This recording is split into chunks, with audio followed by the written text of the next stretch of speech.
presentar el trabajo de investigación que hemos hecho sobre el reporte macroeconómico del país de México. Bueno, los integrantes son Rafael, Tanixa, Laura y el que les habla, Axel.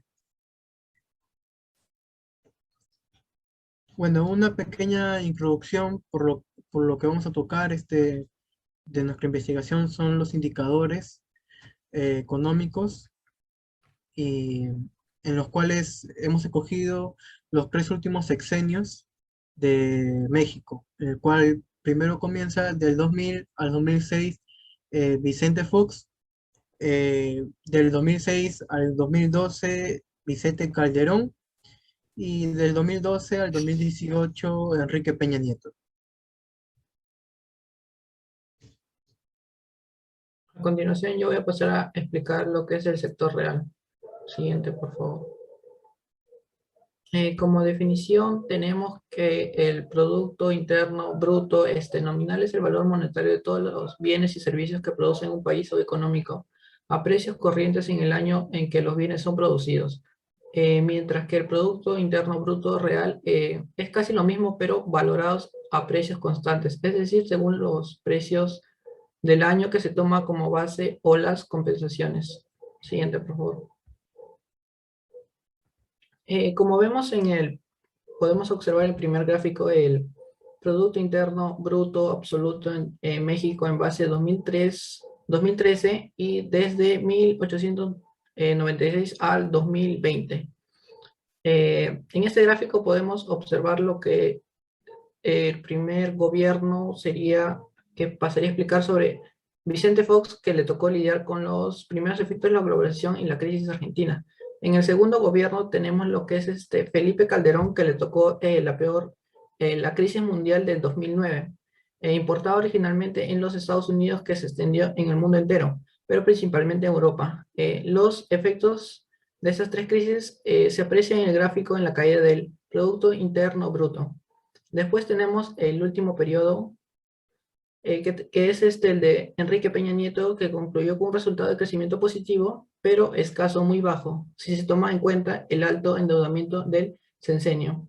A partir del 2015, el Producto Interno Bruto comenzó a declinar. Como siguiente, el 2016, 2017 y 2018 son síntomas de la recesión de la economía. Siguiente, por favor.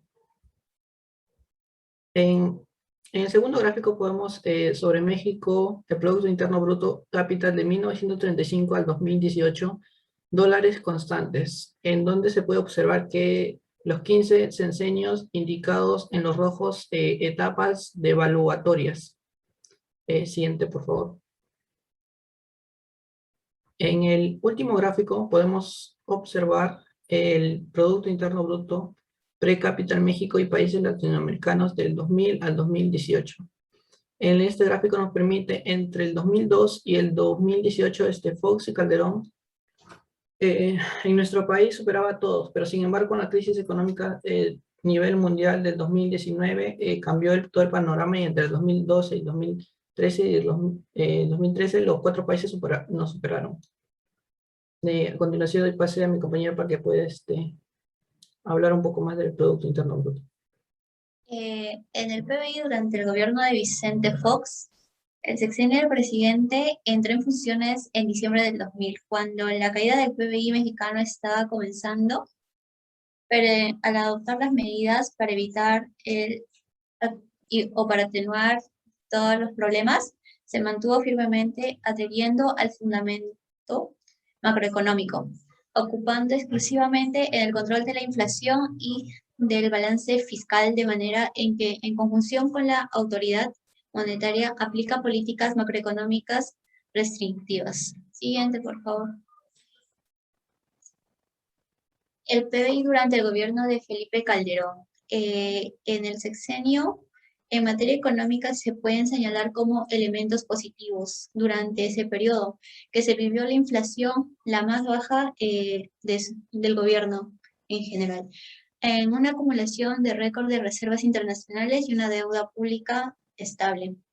No obstante, según el informe que se publica en el 2012, se elabora por la Auditoría Superior de la Federación, El PBI en dicho sexenio fue de 1.9%, lejos del 3.2% pronosticado. Ese limitado crecimiento se reflejó en presencia, oportunidades de empleo formal y agravo de informalidad.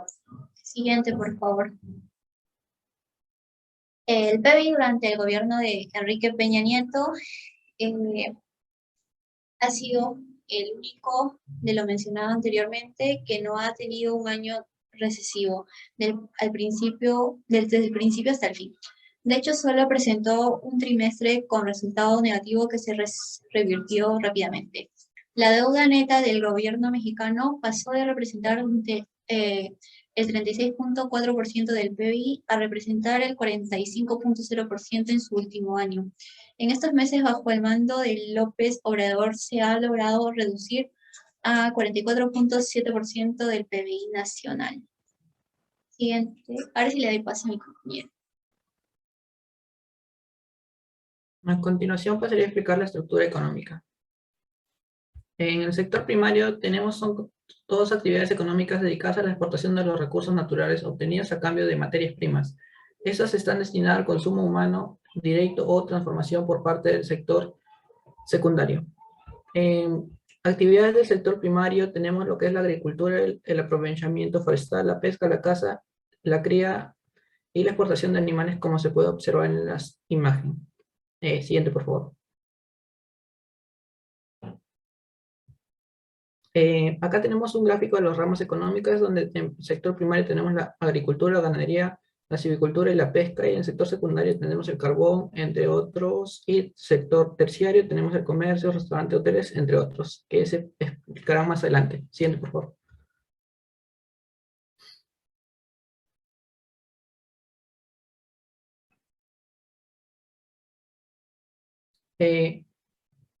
A continuación pasaré a explicar lo que es el sector secundario. El sector secundario está formado por ocupaciones industriales, minerales, energéticas, de creación. Recoge de cada una de las ocupaciones y las transforma de materias primas a productos manufacturados, así como el consumo final para ser usados en la producción de otros bienes. Las actividades del sector secundario serían la minería, que esa minería son unidades económicas dedicadas principalmente a la extracción de petróleo, de gas, exportaciones, minerales, metálicos y no metálicos. Siguiente, por favor.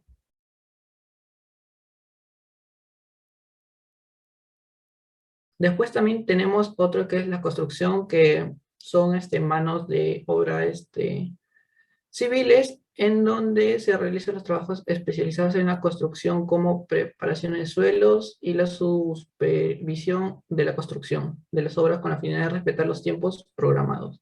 Por otra parte, tenemos industrias manufacturadas, que esta actividad económica representa unidades dedicadas principalmente a la transformación mecánica, física y química de las materias o sustancias, con el fin de obtener un producto nuevo al ensamblarse en una serie de partes y componentes. Doy paso a mi compañera.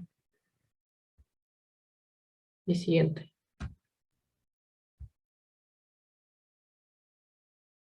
En el sector público, en esta actividad comprenderemos el comercio de las unidades económicas, solamente dedicadas y especialmente a la compra y venta de bienes según capital, materia prima y suministros utilizados para la producción y otros bienes para ser revendidos con otros comerciales, distribuidores, fabricantes, productores de bienes y servicios. Siguiente, por favor.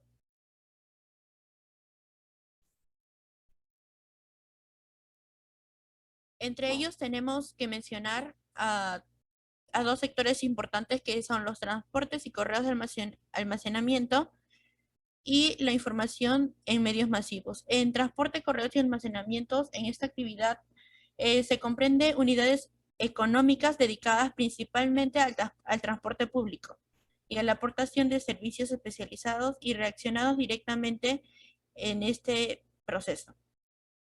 Asimismo, esta actividad también es dedicada a oficinas postales y a las mensajerías, que consisten en transportar bienes que son incluidas en dicho sector, en información y en medios masivos.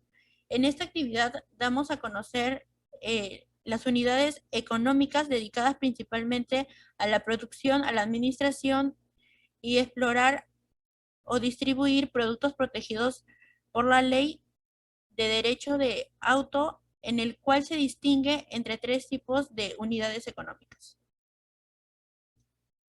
Siguiente. Daré paso a mi compañero. Muy bien, la política monetaria. Empezamos con el gobierno de Vicente Fox.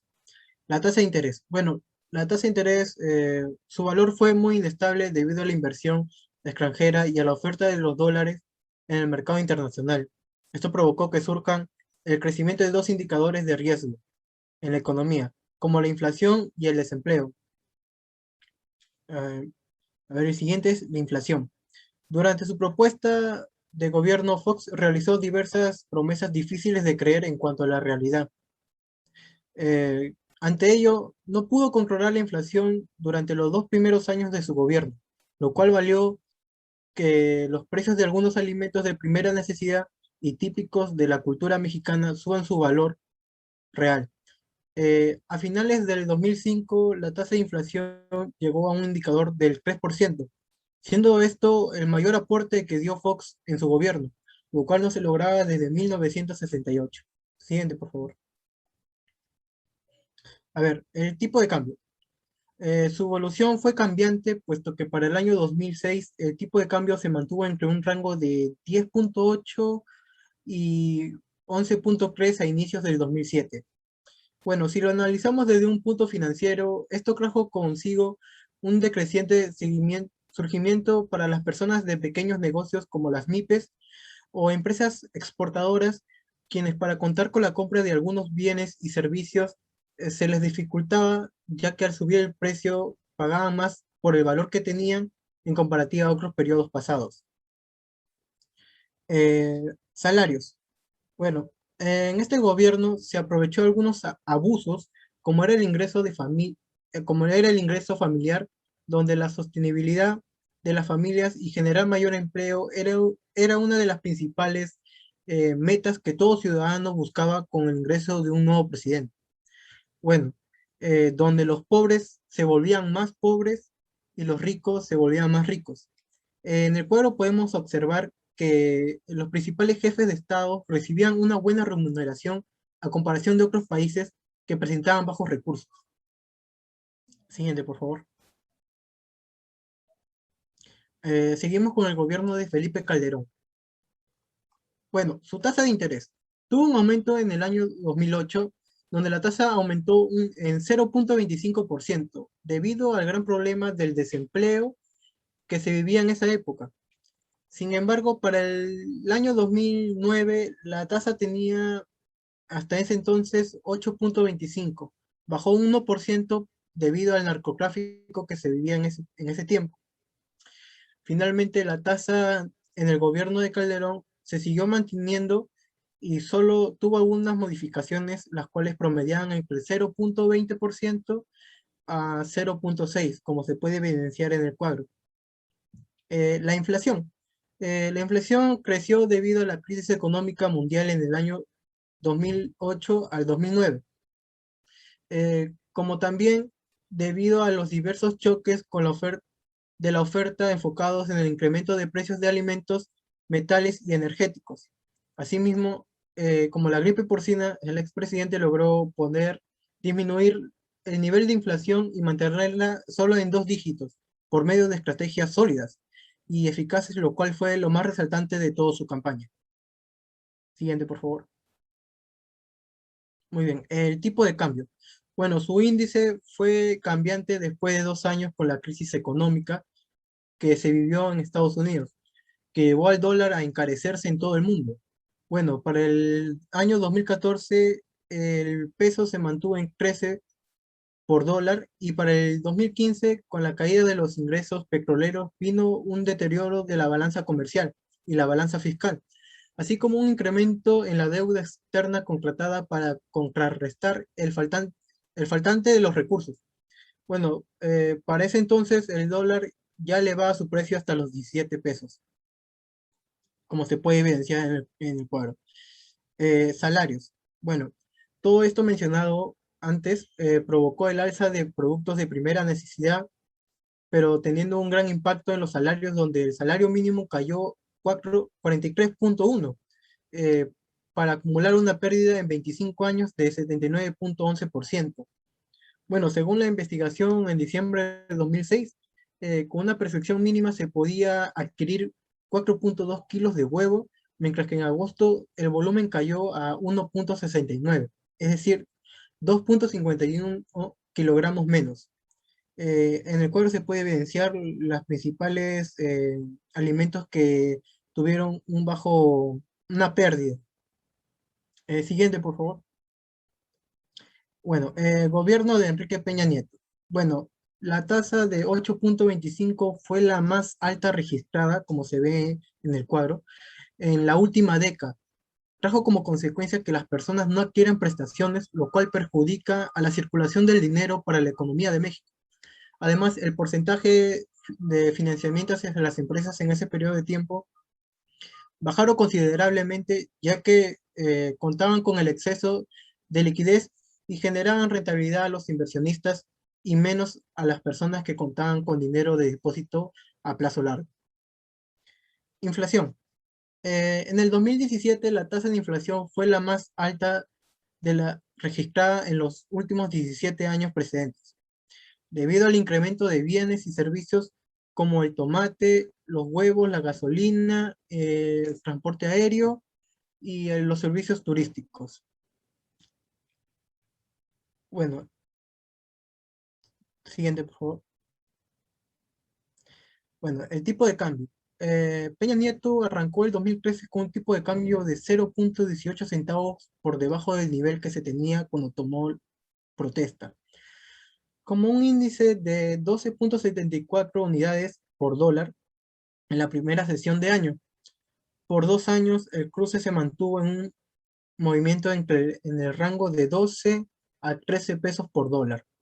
La situación se complicó durante el 2014 y México estuvo en boca de todos por actos de violencia y la falta de comunicación con inversionistas, puesto que no les daba seguridad de poder recuperar su inversión.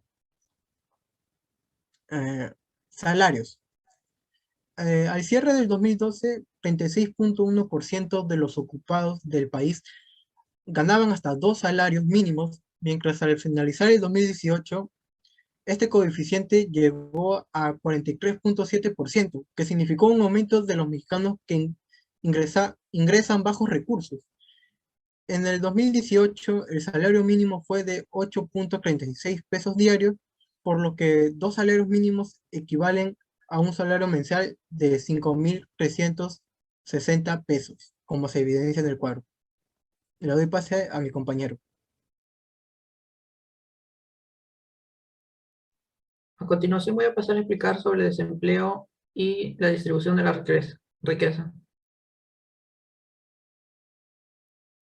En donde tenemos el desempleo en el periodo de Vicente Fox del 2000 al 2006, donde Vicente Fox tuvo que afrontar varios problemas y uno de ellos era los efectos de la globalización y la crisis argentina, en donde no tuvo mucho por hacer. Él se autodenominó el presidente del empleo, pero no pudo generar muchos empleos y en base a eso, como consecuencia, la población decidió migrar a otros países, en donde la población migró a Estados Unidos, ya que no había muchos empleos en México, y también algunos de los que no migraron hicieron negocios de manera informal.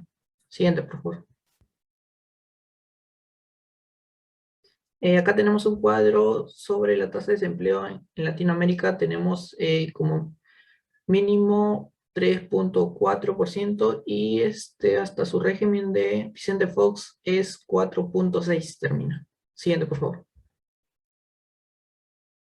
Después tenemos lo que es el desempleo en el régimen de Felipe Calderón y Hinojosa, que fue del 2006 hasta el 2012, en donde él tuvo que lidiar con la crisis del 2009. Durante su gobierno, Felipe, hubo mucho desempleo y empleos en formas informal, escasez de trabajo, donde veremos que la tasa de desempleo en México fue del 15.1% y la población desempleada es de 8.671.000 personas, 2.600.000 137.000 personas más al respecto al inicio del sexenio del Felipe Calderón, lo cual presentó un aumento de 32.7% en el sexenio. Siguiente, por favor.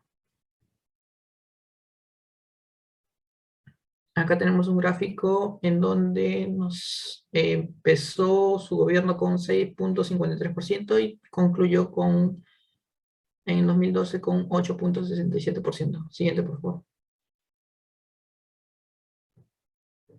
Acá tenemos en lo que es el presidente Enrique Peña Nieto. El año de su periodo fue el 2012 al 2018, en donde también se autodenominó el presidente del empleo. Pero con la diferencia que él sí cumplió, que durante su gobierno Enrique Peña Nieto modificó después de 4 décadas la Ley Federal del Trabajo para dar una mayor flexibilidad al mercado laboral para generar más empleos en el país. También se sabe que en su gobierno hubo algunos aspectos en los que favorecía a los trabajadores. Siguiente, por favor.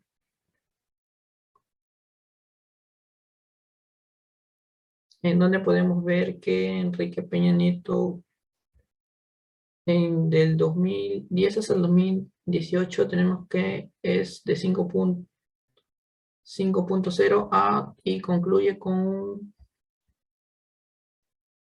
un desempleo de por ahí un poquito más arriba de 5.2 creo por ciento. Siguiente, por favor. A continuación voy a hablar sobre las riquezas, en donde como concepto tenemos que se dispone de 5 fuentes de información para el estudio de la riqueza: sistemas de cuotas nacionales, hojas de balance, especialmente en cuentas capital financiera, los censos económicos, los registros administrativos, por ejemplo, impuestos a la herencia, encuestas a los hogares, los ingresos, gastos efectivos sobre activos, entre otros. Siguiente, por favor. Tenemos que la riqueza, en la riqueza entre 2003 y 2015, que es este cambio más impactante fue un monto de riqueza, la suma de los activos físicos y financieros fue 25% mayor que el 2015. Siguiente, por favor. Después tenemos que la riqueza nacional aumentó un 27.5%, que el resto del mundo disminuyó en un menos 3.3% en el 2007. Siguiente, por favor.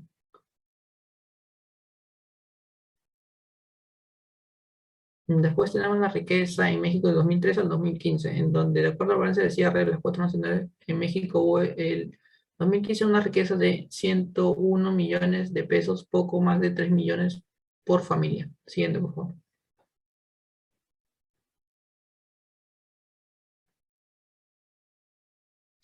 Por último, en el último cuadro, países con mayor crecimiento de riqueza 2007. La riqueza del mundo, más que todo México, quedó en el puesto 10 con 11%, en donde estar ahí es un gran logro para un país. Siguiente. A continuación le dejo con mi compañero. Ahora comenzamos con la balanza de pagos.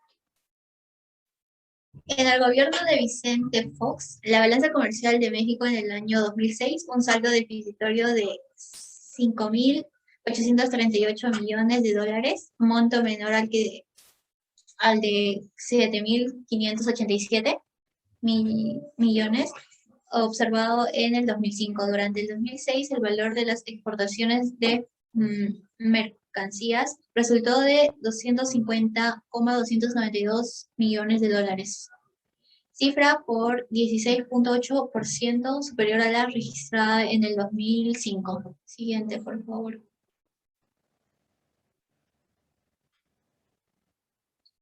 La inversión extranjera directa.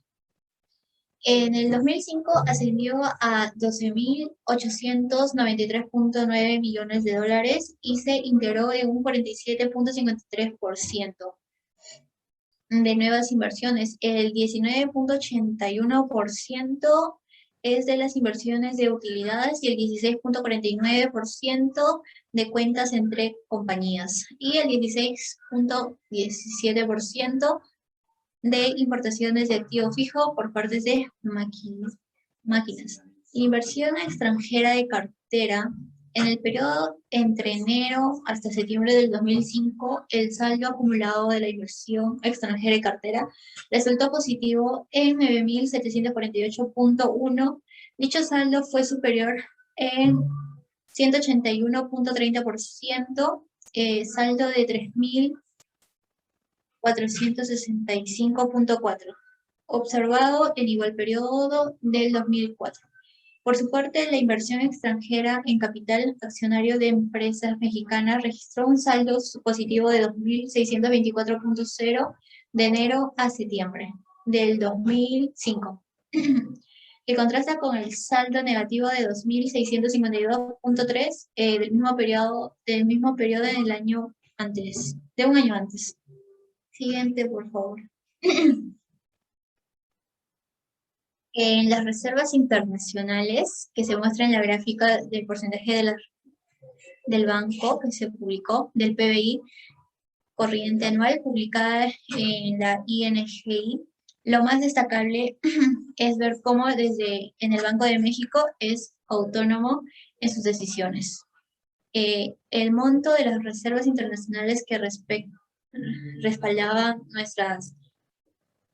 nuestra moneda creció de manera importante, representando en la actualidad alrededor del 15% del PBI. En el gobierno de Felipe Calderón, la balanza comercial durante el 2006, la cuenta corriente de la balanza de pagos, mostró un saldo deficitario moderado, tanto medido en los dólares como en relación al PBI. Ello significa que las importaciones se expandieron, que registraron eso el año la demanda agregada y el producto no condujeron a que se implementara el déficit a la cuenta corriente. Siguiente, por favor.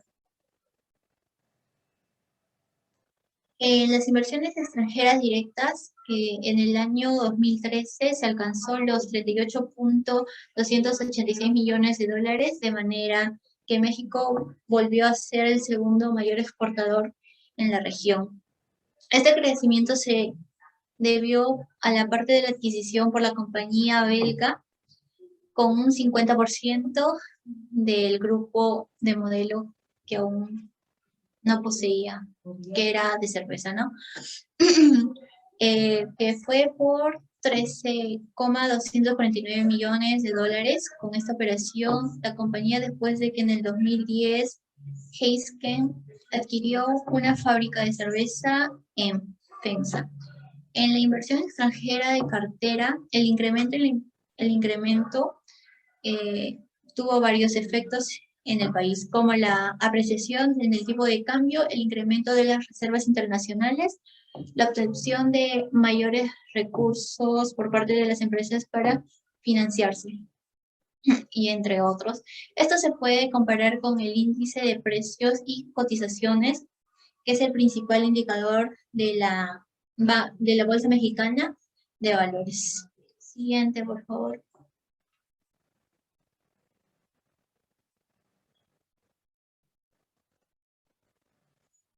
En las reservas internacionales, el gobierno de Felipe Calderón se obtuvo un 69.338 millones de dólares de reservas internacionales, y en el primer semestre del 2012, donde se ubicaron en 157.337 millones de dólares. Lo que se creó fue un crecimiento de 126.3%. Siguiente, por favor. En el gobierno de Peña, la balanza comercial, la materia de comercio exterior en México acumuló un déficit en la balanza de 42.944 millones durante el último sexenio, según datos del Banco de México y de la Secretaría de Economía. Las importaciones mexicanas también se ubicaron en 2.21%, por encima de las exportaciones entre el 2013 y el 2018. Siguiente, por favor. En las inversiones extranjeras directas y de cartera, en cuanto a las inversiones extranjeras directas, México logró un avance del 53% respecto a los resultados durante la última administración panista, atrayendo un 193.000 millones en inversión extranjera directa entre el 2013 y el 2018. Según el sexto informe del gobierno de Nieto, el país que aportó más recursos a los Estados Unidos y a los sectores que más inversión extranjera trajeron fuera el manufacturero, y en el servicio financiero y seguros y en la cotización. Siguiente, por favor. Y por último, en las reservas internacionales, se llegó a ver un crecimiento de 1.800 millones en el año 2017, donde se ubicaron a 172.802 millones de dólares. Entonces, en el Banco Central se llegó a referir que el incremento semanal de las reservas internacionales fue resultado sobre todo el cambio de la evaluación de los activos internacionales del propio Instituto Central.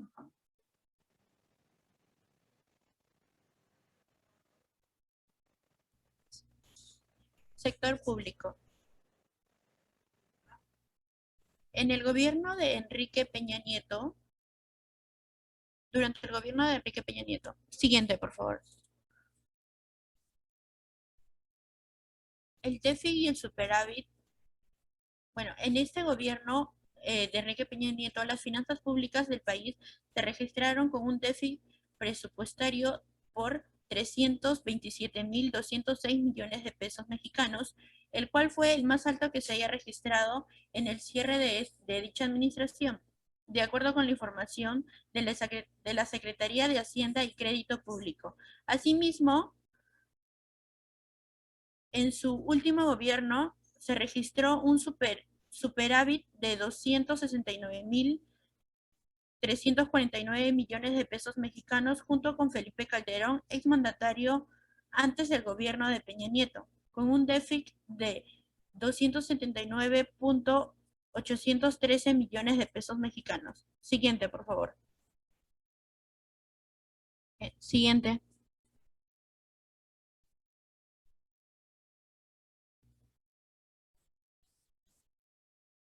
En la presente imagen podemos visualizar la deuda neta del sector público federal durante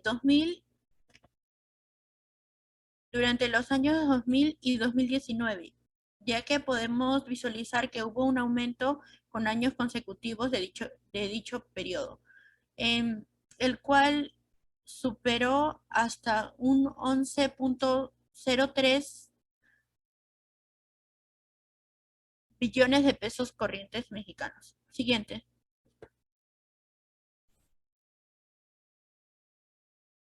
En este gráfico se analiza el costo financiero del sector público presupuestario en miles de millones de pesos. Durante los años del 2000 al 2019, el cual también hubo una subida de costos financieros en el sector público entre 201.02 miles de pesos mexicanos hasta 666.48 miles de pesos mexicanos respecto al sector público financiero. Siguiente, por favor. Felipe Calderón Hinojosa. Durante el gobierno de Felipe Calderón Hinojosa se registró un déficit y un superávit fiscal de 2.6%, ya que el dólar superó en su máxima elevación en dicho gobierno con un 13.0 en el tipo de cambio y una inflación de 3.5% respecto a la deuda externa bruta, que se clasificó por residencia, ya que pasó de 71.422 millones de dólares a fines del 2006 a 341.498 millones a cierre del 2012, el cual se duplicó en 6 años. Siguiente, por favor.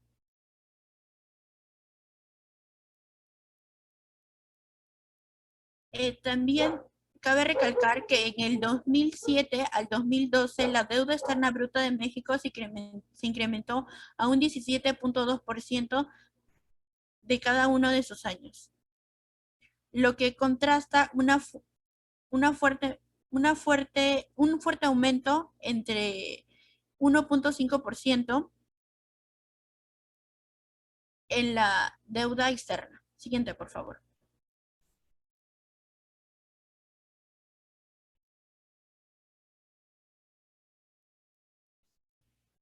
En el gráfico vamos a visualizar la deuda externa total de México y los porcentajes del PBI entre el año 1971 al 2020, el cual en 1976 hubo una devaluación del 35%, a diferencia del año 2020, que hubo un aumento de devaluación en el 40% de la deuda externa. Información proveniente del Banco Mundial. El siguiente, por favor.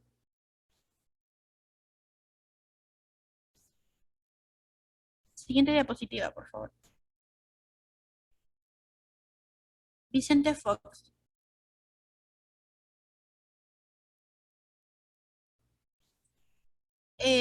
Durante el gobierno de Vicente Fox se planteó una reforma fiscal para lograr un superávit en el 2001. El presidente de México, Vicente Fox, permitió aumentar una de las recaudaciones tributarias con el 11% del PBI, a fin de lograr una recaudación y un almacén a nivel que permita satisfacer los requerimientos de los gastos de la deuda de la sociedad y de transitar en una situación deficitaria a superavitaria en finanzas públicas. Siguiente, por favor. En la deuda externa tuvo un rubro importante dentro de la economía, ya que la finanza del país, para lograr la clasificación de esta deuda, se vio en el proceso del sector interno y el sector externo, que se utiliza el criterio de residencia de poseedor de la deuda en México, el cual esta función daba ubicación al déficit del gasto público y el incremento de la deuda externa en 350.000 millones de dólares restringidos al crecimiento económico y al consumo de recursos que produce el país de México. Siguiente.